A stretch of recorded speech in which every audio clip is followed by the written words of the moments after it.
What's going on, folks, and welcome into this week's edition of Talk Birdie Me. As always, I'm your host, Connor Roundtree, and Talk Birdie Me is brought to you by the Bogey Club, Newmarket and GTA's premier golf simulator, bar, and lounge. Head over to www.thebogeyclub.com to book your round today. I'm actually wearing one of their t-shirts, super lightweight, super comfortable. They have some awesome shirts. The back of this actually says, "Life is a hangover and golf is a cure," and man, ain't that the darn truth of it. And we're back with the Valero Texas Open, and I'm excited for this one. TPC San Antonio, and the reason I'm excited for this course is because the importance of the second shot. The approach play from inside 100 yards is going to be key here. So we're going to be looking at guys that can position themselves off the tee with accuracy to provide those looks in from 100 yards on approach, and then putting to convert on birdies and possibly eagle opportunities, because there's a few par fives at this golf course as we take a look at it now.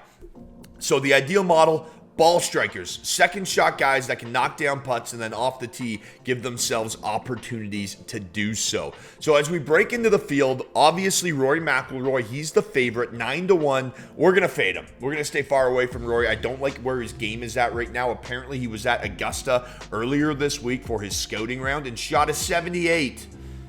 That doesn't inspire too much confidence. Ludwig Aubert, however, is playing very well. He went to Texas Tech, spent 4 years down in Texas.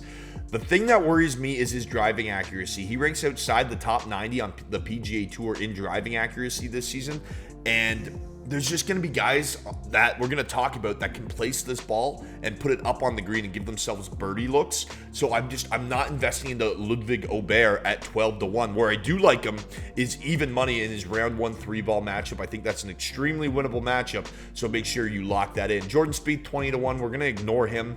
Also not in great form. Kind of like the Rory McIlroy syndrome. There's just no value to be had on Jordan Spieth. But Hideki Matsuyama at 20-1. His worst finish in his last 4 events is T22.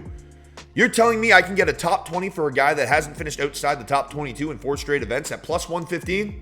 Lock it in, baby. I love the way that Hideki's game is coming together. He's also a guy that when those irons are dialed in, he will strike that and hunt the flagstick. So I really like Hideki in that spot. And then a 72-hole matchup against Max Homa at dash 120. Homa's not in great form right now. Homa's 22-1, and I just don't think that he's the same caliber of player that Hideki is entering this week's golf tournament. So we're going to lock in Hideki Matsuyama. Ryan Fitzpatrick. My mind's on football after Stephon Diggs just went to the Houston Texans.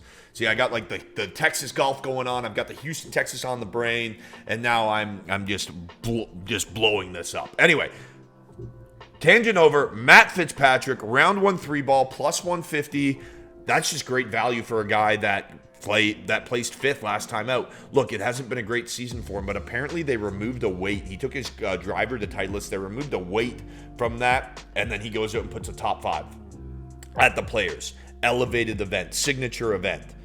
Plus 150 for a 3-ball matchup. I'm not sure if I want the top 20 juice, but for a 3-ball matchup, at plus 150 in a favorable spot, I'll take it. Corey Connors.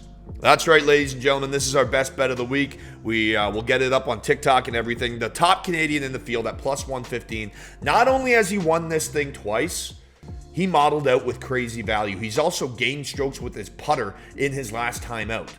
So he's known as a shaky putter, but if he straightens out that putter, he's one of the best ball strikers on tour. He could win this thing a 3rd time. Go for the turkey, Corey Connors. I like him to finish as the top Canadian at plus 115 in the field, but the other Canadians did not rate out well on our model. Corey Connors, solid rating, and a top 20 spot at plus 130 for a guy that's already won this twice. That's in great form with the flat stick. That's one of the best ball strikers on tour. That's accurate off the tee. Lock in Corey Connors for me, and we'll lock him in at 25-1 just because we can. The next guy I want to talk about is Alex Noren, because Alex Noren is on fire right now. With 3 consecutive top 20 finishes, one of the most accurate ball strikers in the world. More of a DP World Tour guy, so we haven't really got to see him too much on the PGA if you're not familiar with him. But this guy, he can strike it. He can hunt some pins. And I like him to finish in the top 20 again at plus 160. I also love his round 1 3-ball matchup at plus 110. Another guy we have to talk about is Billy Horschel. He has 3 top 12s in his last 4 starts, and he's won 7 times on the PGA Tour. He ranks 7th this season in greens and regulation and 14th in strokes gained putting. That's literally what we're talking about. We need guys that can hit the green, give themselves birdie looks, and knock them down. Look, this guy's notoriously well-rounded, and with a trip to the Masters on the line, I think Billy Horschel's going to come out and play some excellent golf. So we're going to be locking in Billy Horschel in 3 separate spots. His 72-hole matchup against Harris English. I just think Billy Horschel's the better golfer. 72-hole matchup against Colin Morikawa. I don't think Colin Morikawa is in great form. He's been searching for his game all year. And then a top 20 spot at plus 165. Give me Billy Horschel. The last guy I'm going to talk about is a home run shot at 45-1 is Christian Bezuidenhout, because he's one of the best putters on tour. If he can get that driver in play, he'll be good this week. He'll finish in the top 20. He has a 72-hole matchup against Russell Henley that we're going to attack at dash 110. We love him in the plus. We love him to finish in the top 20 at plus 210, more than 2-1. Yeah, we're going to be locking in Christian Bezuidenhout to do some damage this week. And if you're talking about optimal guys that you need in your DFS lineup, it starts with Corey Connors. You have to have Corey Connors in your lineup. I love the way that Hideki is playing right now, and I don't think that Hideki will be owned. I think Corey Connors could come in around that 30% ownership, but I also don't want to get caught with my pants down and not have him in my lineup if he goes out and places top 5 or wins this tournament for a third time. So Alex Noren, I want him in my lineup as well. I want Billy Horschel, and I want Christian Bezuidenhout. Those are guys that I'm going to build my DFS lineup around. And as for our Make the Cut parlay, it's back this week at 3-1 odds. Billy Horschel, Christian Bezuidenhout, Corey Connors, and Ludwig Aubert. Those 4 guys to make the cut. That's all they have to do. Make it to the weekend, and that's 3-1 money.